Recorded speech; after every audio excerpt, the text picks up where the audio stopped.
Hello everyone. ये video जो है बहुत ज़्यादा इंपॉर्टेंट होने जा रहा है उन लाखों एस्पिरेंट्स के लिए जो बेसिकली इस नोटिफिकेशन के लिए सालों भर से इंतजार करते रहते हैं। ये नोटिफिकेशन यूपीएससी का है, यूनियन पब्लिक सर्विस कमीशन के पेपर को लेकर के है। एक्चुअली ये आयोग वैसा है कि जिन्होंने जो काम को जिस टाइम पे डिसाइड किया है वो उसी टाइम पे वो उसको डिलीवर करते हैं। 14 फरवरी को इसका नोटिफिकेशन आना था और आज आप देख सकते हैं 14 फरवरी को इसका नोटिफिकेशन ऑलरेडी आ चुका है। सबसे पहला चीज़ है इसका यहाँ पे लास्ट डेट भी इसको यहाँ पे साफ साफ यहाँ पे बता दिया गया है कि इस एप्लीकेशन को अप्लाई करने का लास्ट डेट जो है वो 5 मार्च 2024 है।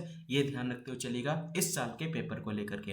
नोटिफिकेशन आने के बाद सबसे पहला जो ख्याल आता है हर एस्पिरेंट्स के मन में कि इस बार वैकेंसीज कितनी है। तो आइए सबसे पहले मैं आपको वैकेंसीज के बारे में बताता हूँ कि इस साल वैकेंसीज कितनी आई है, फिर हम लोग इसके बारे में डिस्कस करेंगे नोटिफिकेशंस में कि आगे जो होगा वो क्या, किस तरह से हम इसको अप्लाई करेंगे, किस तरह से आगे सारी चीज़ों को देखेंगे। तो यहाँ पे आप देख सकते हैं वैकेंसीज, यहाँ पे आप देख सकते हैं ये वैकेंसी इस साल जो वैकेंसी आई है वो 1056 आई है, 1056 आई है टोटल वैकेंसी जो है इस बार। और जिसमें से 40 वैकेंसी जो है वो person with benchmark disability category के लिए रिजर्व्ड है। 6 वैकेंसीज आप देख सकते हैं इसमें जो ब्लाइंडनेस का है उनके लिए रिजर्व्ड है। 12 वैकेंसीज यहाँ पे डिफ और जो जिनको सुनने में दिक्कत है वो इसमें रिजर्व्ड है। 9 वैकेंसीज यहाँ पे आप देख सकते हैं जो डिसेबल है लोकोमोटर में, उनको यहाँ पे सेरिब्रल का जिनको इशू है, सुनने में दिक्कत होती है, लिप्रोसी प्रॉब्लम है या ड्वार्फिज्म है, वो सारे बेसिकली या एसिड अटैक वाले विक्टिम्स हैं उनके लिए रिजर्व है। 13 वैकेंसीज आप यहाँ पे देख सकते हैं जो इन सभी से मल्टीपल डिसेबिलिटी से बेसिकली जो गुजर रहे हैं उनके लिए। तो ये सब मिला करके आप देख सकते हैं ये सब 40 वैकेंसी ऑलरेडी यहाँ पे रिजर्व्ड है 1056 में। बाकी बचा आपका 16, वो 1016, तो वो आपके वैकेंसीज ओपन यहाँ पे है। तो ये टोटल वैकेंसी था। आई होप जो एस्पिरेंट्स होंगे उनके मन में जो ख्याल आ रहा होगा वैकेंसीज को लेकर के अब थोड़ा बहुत क्लियर हो गया होगा कि हाँ वैकेंसी जो है वो कितनी है, वो ऑलरेडी आपको क्लियर हो गया है। ठीक है, अब इसको अप्लाई कैसे करते हैं? तो अप्लाई करने के लिए ये आपका वेबसाइट है upsconline.nic.in, यहीं पे जाकर के आपको अप्लाई करना है। ये ध्यान रखिएगा। अप्लाई देखिए सबसे पहला चीज़ है दो तरीके से, या तो आप डायरेक्ट अप्लाई कर सकते हैं या तो ओटीआर के थ्रू। मेरा मानना है या बेटर यही रहता है कि आप ओटीआर के थ्रू अप्लाई करिए। ओटीआई वन टाइम रजिस्ट्रेशन होता है जिसमें आप सारा डिटेल एक बार भर लीजिए, अगली बार आपको सारा डिटेल भरने का ज़रूरत नहीं पड़ता है। तो इसको बेसिकली अप्लाई कर दीजिए और इसको जब अप्लाई करने के टाइम ना इसको बहुत बारीकी से इसको अप्लाई कीजिएगा रजिस्ट्रेशन को, क्योंकि ये बार बार ये चेंजेस नहीं होते हैं। ठीक है, ये लाइफ टाइम में एक ही बार इसमें चेंजेस होने को मिलता है। तो एक बार जब आप ओटीआर प्लेटफॉर्म पर रजिस्ट्रेशन कर ले तो उसमें बारीकी से हर एक चीज़ को नोट करते हुए हर एक चीज़ को बहुत अच्छे से भरिएगा, फिल कीजिएगा, ताकि उसमें दोबारा कोई भी चेंजेस करने का ज़रूरत ना आन पड़े। ठीक है, तो ये ध्यान रखिएगा अगर इसमें कोई भी चेंजेस करना हो तो उसके लिए भी यहाँ पे फर्स्ट टाइम यहाँ पे अगर कुछ भी अगर आप अप्लाई कर रहे हैं और इसमें कुछ गलती हो गई है तो इसको चेंजेस यहाँ पे कर सकते हैं। ये 12 मार्च 2024 के बाद आपको देखने को मिलेगा। तो यहाँ पे आप देख सकते हैं लास्ट डेट मॉडिफिकेशन जो रहेगा वो 12 मार्च का रहेगा, ये ध्यान रख सकते हैं। अब यहाँ पे अप्लाई जो है यहाँ पे आप देख सकते हैं कि अगर कोई कमीशन के द्वारा यहाँ पे बेसिकली करेक्शन के लिए ये डेट दिया जाता है। अगर किसी का भी कोई भी प्रॉब्लम हो जाता है, किसी तरह से कुछ गलती हो जाती है ओटीआर रजिस्ट्रेशन में, ओटीआर प्रोफाइल में, तो यहाँ पे डेट आप देख सकते हैं। यहाँ पे डेट यहाँ पे दिया हुआ है 6 मार्च से 12 मार्च तक, एक सप्ताह का टाइम दिया जाता है। यहाँ पे देख सकते हैं 7 दिन का यहाँ पे टाइम दिया जाता है ताकि आप वहाँ पे जाकर के करेक्शन कर सकते हैं। ठीक है, तो ये थोड़ा सा ध्यान रखिएगा, लेकिन भरने के टाइम पे थोड़ा सा बहुत बारीकी से चीज़ों को समझिएगा, भरिएगा। ठीक है, दूसरा अगर बात करें लास्ट डेट ऑलरेडी मैंने आपको बता दिया, लास्ट डेट है 5 मार्च को शाम में 6 बजे तक है इस वेबसाइट पे जाकर के। और यहाँ पे साफ साफ बोल दिया गया, पहले जो इसके एडमिट कार्ड आता था वो बाई पोस्ट आपको भेजा जाता था, लेकिन अब यहाँ पे ऐसा कोई भी सीन नहीं देखने को मिलेगा। यहाँ पे आपको यूपीएससी के वेबसाइट पे जा करके ही आपको एडमिट कार्ड जो है वो वहाँ पे जा करके डाउनलोड करना पड़ेगा। रॉन्ग आंसर को लेकर के यहाँ पे पेनल्टीज यहाँ पे है already. Objective type question paper रहता है जिसमें आपकी पेनल्टीज लगते हैं नेगेटिव मार्किंग का, और पेनल्टी कितना होता है 1/3 रहता है, तो ये ध्यान रखते हुए चलिएगा। इसके साथ साथ online question paper representation portal भी आपको देखने को मिलेगा। ठीक है, यहाँ पे गाइडेंस भी दिया जाता है, जैसे कहीं कहीं बहुत सारे एस्पिरेंट्स को बहुत सारे क्वेश्चंस रहते हैं फिल करने के टाइम पे, तो वो कहाँ पे कांटेक्ट कर पाएंगे, तो यहाँ पे टेलीफोन नंबर दिया हुआ है, यहाँ पे आप कांटेक्ट कर सकते हैं। किसी भी तरह का कोई भी प्रॉब्लम आ रहा हो फॉर्म फिल करने के दौरान, या कोई चीज़ नहीं समझ में आ रहा हो, तो यहाँ टाइमिंग दिया हुआ है 10 बजे से लेकर के शाम में 5 बजे तक। इस नंबर पे आप कॉल करके आप वहाँ पे फैकल्टीज से जो आपको गाइडेंस चाहिए होगा वो वहाँ से आप लेकर के यूपीएससी फैसिलिटेशन काउंटर से आप गेट सी जो है वहाँ पे भी जा कर के कंसल्ट कर सकते हैं। ठीक है, कांटेक्ट कर सकते हैं। ये तो नॉर्मल सी बात है, कोई भी एग्ज़ाम देने जाते हैं तो मोबाइल बैन रहता है, वही बात यहाँ पे बताया गया है। ठीक है, इसके बाद अगर बात करें कौन कौन से बेसिकली पोस्ट है जो यहाँ पे आपको देखने को मिलेंगे, तो यहाँ पे ये सारे पोस्ट है, टोटल 21 पोस्ट आपको देखने को मिलेंगे जिसके लिए आप पेपर देने जा रहे हैं। 26 मई को ये पेपर होने वाला है, ऑब्वियस सी बात है, ये पहले ही अनाउंस कर दिया जाता है, 14 फरवरी को नोटिफिकेशन आ जाता है। और यहाँ पे आप देख सकते हैं टोटल 21 पोस्ट है जिसके लिए आप यहाँ पे पेपर देंगे। टोटल 1056 यहाँ पे टोटल सीट्स है, और जिसमें से 40 जो सीट है वो आपकी जो डिसेबल कैटेगरी के जो पर्सन्स हैं, जो एस्पिरेंट्स हैं, उनके लिए वो रिजर्व्ड है। ठीक है, यहाँ तक चीज़ें आई होप आपको बहुत अच्छे से समझ में आ रही होगी। जो पहली बार अप्लाई करने जा रहे हैं, बहुत बारीकी से हर एक लाइन को, हर एक नोटिफिकेशन को, हर एक पॉइंट्स को बहुत बारीकी से पढ़िएगा, क्योंकि बहुत इंपॉर्टेंट पेपर है। कोई भी तरह का, किसी भी तरह का कोई भी गलती ना हो जब आप फॉर्म अप्लाई कर रहे हैं उस टाइम पे। ठीक है, बाकी मैं तो आपको बता ही रहा हूँ। इसमें यहाँ पे आप देख सकते हैं यहाँ पे सेंटर्स को लेकर के बात की जाए तो सेंटर्स भी जब आप फिल कीजिएगा तो बहुत बारीकी से फिल कीजिएगा, ताकि उसको बाद में चेंज करने का, क्योंकि यहाँ पे एक बार आप जो सेंटर भर देंगे तो वो फिर बाद में चेंज नहीं होगा। ये क्लियर कट यूपीएससी के द्वारा बता दिया जाता है पहले से ही।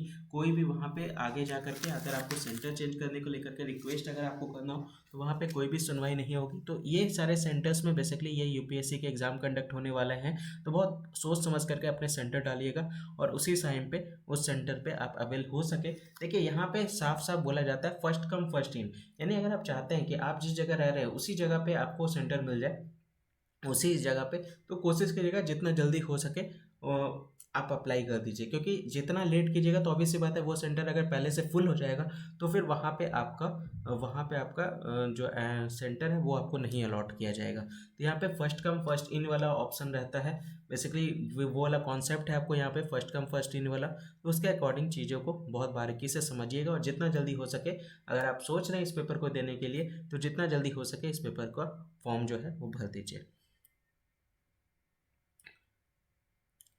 मिनिमम क्वालिफिकेशन की अगर मैं बात करूं, देखिए यहाँ पे ये सारी चीज़ें जो है ये सारी चीज़ें अपने साथ रखिएगा। फ़ोटोज़ हो गए हो, जो भी आपके डॉक्यूमेंट्स हो गए वो सारी चीज़ अपने साथ रखिएगा जब आप इस फॉर्म को भरने जा रहे हैं। मिनिमम क्वालिफिकेशन जो है इसमें सिर्फ आपका सिंपल ग्रेजुएशन है, कोई चाहे वो भारत में कहीं से भी आप किए हो, डजेंट मैटर, बस आपका ग्रेजुएशन कंप्लीट होना चाहिए। 21 साल आपका पूरा होना चाहिए, ये भी बात यहाँ पे कही जा रही है, ये ध्यान रखिएगा। 26 तारीख को पेपर है, 26 मई को ये पेपर है, ये ध्यान रखिएगा। ठीक है,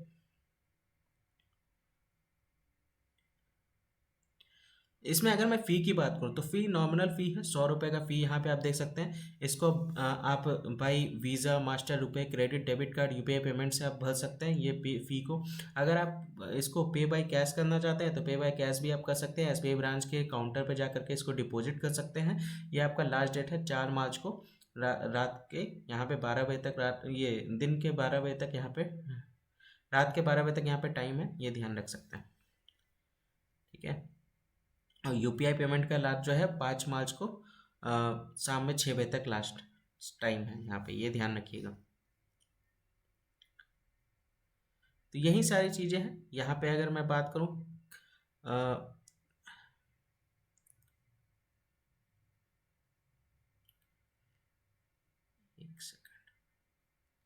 अटैम्प्ट्स की मैं बात करूं तो अटैम्प्ट्स यहाँ पे आप देख सकते हैं SC/ST कैटेगरी के जो लोग हैं वो उनके लिए अनलिमिटेड अटैम्प्ट्स है।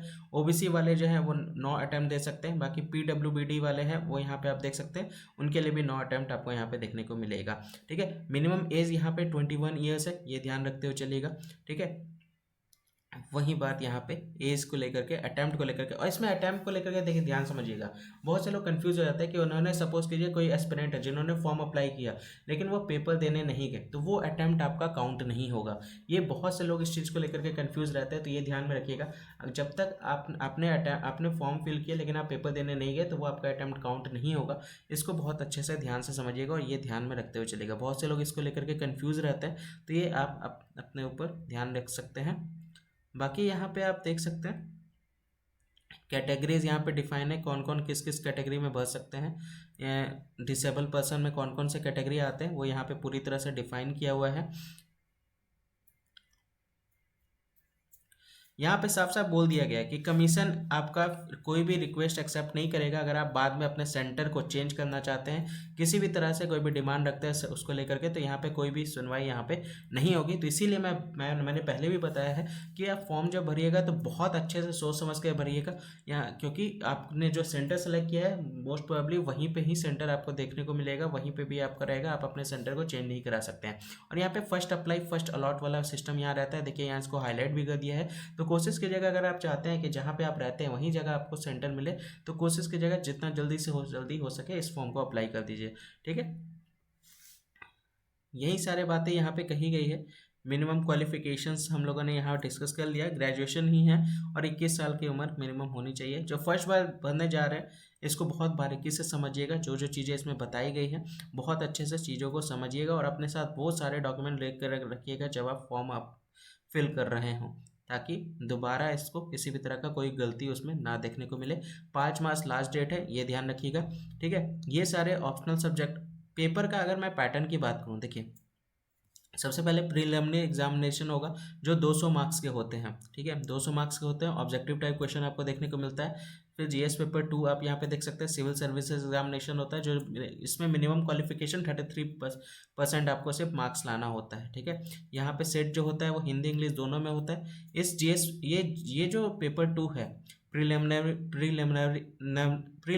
में, तो ये बेसिकली सीसेट का पेपर होता है, ठीक है, जिसमें मैथ्स इंग्लिश वगैरह सब होते हैं। ये क्वालिफाइंग पेपर होता है, 33% बस इसमें लाने होते हैं। क्वेश्चन पेपर दोनों में होगा, हिंदी और इंग्लिश दोनों लैंग्वेज में होगा, ठीक है। फिर इसमें क्वालिफाई करने के बाद जो रिटन एग्जाम होता है मेंस एग्जामिनेशन फिर आपका होगा, जिसमें पार्ट ए का जो पेपर होता है वो क्वालिफाइंग होता है, जिसमें कोई भी इंडियन लैंग्वेज का एक पेपर आपको कैंडिडेट को सेलेक्ट करना होता है जो 8th शेड्यूल में मेंशन है। 8th शेड्यूल हमारे संविधान का ऑलरेडी कितनी बार हम लोगों ने पॉलिटी में डिस्कस किया है। 300 मार्क्स का ये पेपर होता है। फिर इंग्लिश का पेपर होता है, ये भी 300 मार्क्स का होता है। तो ये बेसिकली क्वालिफाइंग पेपर होते हैं, इसमें ज़्यादा मार्क्स नहीं मतलब लाने के लिए उतना सोचना भी नहीं पड़ता है। फिर जहाँ पे आपके मार्क्स काउंट होंगे वो यहाँ पे आप देख सकते हैं। पेपर 1 फिर आपका मेंस एग्जाम में आपको देखने को मिलेगा जो एसे राइटिंग का होता है, ये 250 मार्क्स का होता है। पेपर 2 देख सकते हैं जीएस पेपर 1 जिसमें इंडियन हेरिटेज कल्चर आता है, हिस्ट्री आता है, ज्योग्राफी आता है, वर्ल्ड आता है, ऑफ द वर्ल्ड आता है और सोसाइटी आता है, ये 250 मार्क्स का होता है। पेपर 3 आप देख सकते हैं जीएस पेपर 2 जो होता है जिसमें गवर्नेंस आता है, कॉन्स्टिट्यूशन आता है, पॉलिटी आता है, सोशल जस्टिस, इंटरनेशनल रिलेशन आता है, ये 250 मार्क्स का होता है। पेपर 4 यहाँ पे देख सकते हैं technology, economical development, biodiversity, environment, security, disaster management, ये भी 250 मार्क्स का होता है। पेपर 5 आप यहाँ पे देख सकते हैं इथिक्स, इंटीग्रिटी, एप्टीट्यूड यहाँ देखने को मिलेगा, ये भी 250 मार्क्स का होता है। और पेपर 6 यहाँ पे ऑप्शनल सब्जेक्ट होता है जो कि 250 मार्क्स का आपको देखने को मिलेगा। ऑप्शनल सब्जेक्ट के बारे में भी हम लोग डिस्कस करेंगे जो आपको सेलेक्ट करना है, ठीक है।